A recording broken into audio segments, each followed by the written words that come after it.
Assalamualaikum warahmatullahi wabarakatuh. Sore ini agak sedikit adem ya, agak sedikit cerah juga. Hari ini saya mau membagikan sharing mengenai ilmu psikologi yang dinamakan sebagai toxic masculinity, dimana pernyataan toxic masculinity ini sering terjadi di lingkungan kita oleh diri kamu sendiri, atau mungkin orang-orang yang sering kita dengar memberikan label tersebut, ucapan-ucapan tersebut terhadap figur pria. Dan ini sudah jelas salah ya, yang dilakukan dan dilabelkan ini jelas salah terhadap figur pria, yaitu dinamakan sebagai toxic masculinity.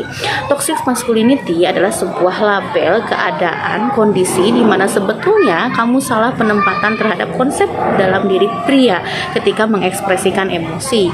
Salah satunya dengan perkataan, contohnya pria itu harus kuat, pria itu nggak boleh nangis, pria itu nggak boleh cengeng. Sering ya kita mendapatkan label-label seperti itu di lingkungan, dan mungkin saya, kamu juga pernah memberikan label tersebut, kata-kata tersebut terhadap anak laki-laki kita, terhadap pasangan kita, atau mungkin terhadap saudara laki-laki kita.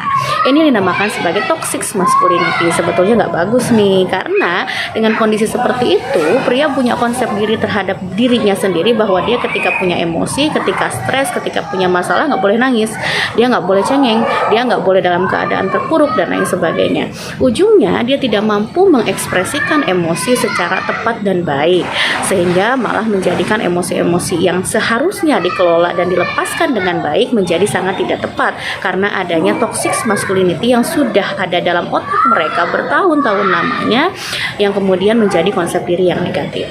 Jadi bagusnya gimana? Pria boleh nangis nggak? Boleh-boleh aja. Pria boleh nggak merasa stres? Ya sangat boleh. Cuman pelampiasannya atau pelepasan emosinya yang harus tepat. Jadi bagaimana? Ya kalau kamu mau nangis, nangis saja. Kamu juga laki-laki biasa, kamu juga manusia biasa. Ketika kamu pengen nangis, ketika ada stres, tekanan muncul dalam diri kamu, masalah besar dalam diri kamu, kalau itu membuat kamu jauh ringan, jauh lebih nyaman, jauh lebih tenang, menangis saja, tapi ada batasannya tertentu. Atau mungkin kamu juga bisa sharing dengan pasangan, bisa sharing dengan saudara, keluarga, orang tua, atau teman terdekat kamu, itu juga boleh. Atau mengkonsultasikan diri kamu terhadap beberapa ahli juga itu sangat disarankan ya. Artinya mengekspresikan emosi baik pria maupun wanita, semua orang punya kendalinya sendiri, setiap orang punya emosinya. Kamu boleh mengekspresikan emosi sesuka kamu, asalkan itu dalam zona yang nyaman, asalkan zonanya masih tepat dan zonanya juga benar-benar untuk melampiaskan emosi secara nyata dan benar sesuai dengan psikis kamu. Begitu buat para kaum laki-laki, jika Anda mau menangis ketika punya permasalahan, maka menangis saja, tidak perlu ragu, tidak perlu takut. Hilangkan toxic masculinity dalam diri Anda. Mulai sekarang belajar untuk mencintai diri Anda. Ketika Anda mulai mencintai diri kalian, artinya mencintai diri seutuhnya, bahwa kamu juga berhak menangis sesuai dengan apa yang kamu inginkan, bahwa kamu juga berhak melampiaskan emosi sesuai dengan apa yang menjadi nyaman untuk diri kamu, asalkan itu dilakukan secara tepat. Terima kasih banyak. Assalamualaikum warahmatullahi wabarakatuh.